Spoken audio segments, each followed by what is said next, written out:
ठिकाणी आपण पाहतो आहोत। नितेश राणे आज मंत्रिपदाची शपथ घेणार आहेत आणि त्यांचे बंधू निलेश राणे जे आता आमदार आहेत तेही या ठिकाणी पोहोचलेले आहेत शपथविधी सोहळ्यासाठी। थेट आपण जाऊयात नागपूरमध्ये आमचे प्रतिनिधी विनायक डावरुंग यांच्याकडे। विनायक, आता नेते या ठिकाणी दाखल झालेले आहेत, मंत्री म्हणून जे शपथ घेणार आहेत ते इथे दाखल झालेत। सगळ्यात महत्त्वाचं म्हणजे या ठिकाणी जे एक वाक्य लिहिलेलं आहे ते म्हणजे महाराष्ट्र आता थांबणार नाही, तर एक सरकारची दिशा स्पष्ट करणारं असं हे वाक्य आजच्या या मंत्रिमंडळामधून सुद्धा स्पष्ट होणार आहे। निखिला बरोबर आहे, अगदी जम्बो मंत्रिमंडळ जो आहे तो फडणवीस सरकारचा असणार आहे। शपथविधी सोहळ्याची तयारी जी आहे ते आपण जर पाहिलं तर अंतिम टप्प्यात आलेली आहे। वेगवेगळे VIP जे आहेत ते या ठिकाणी आलेले आहेत। परिवारमधले सगळे सदस्य जे जे मंत्री होणार आहेत त्या मंत्र्यांच्या परिवारमधले सदस्य जे आहेत त्यांची बसण्याची व्यवस्था समोर ठेवली आपल्याला पाहायला मिळते।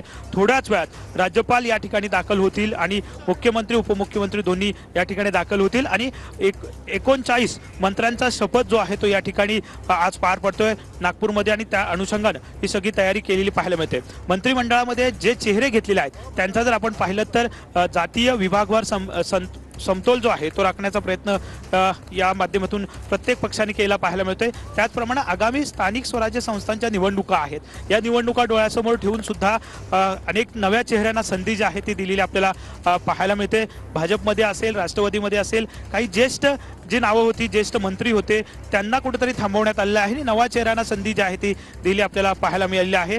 मुख्यमंत्री या ठिकाणी दाखल झालेले आहेत, त्याचप्रमाणे जे मंत्री शपथ घेणार आहेत ते सुद्धा बऱ्या प्रमाणात सगळे दाखल झाले आहेत आणि थोड्याच वेळात थोडंसं थांबवते गुलाबराव पाटलांनी काय प्रतिक्रिया दिलेली आहे तेही आपण पाहूया।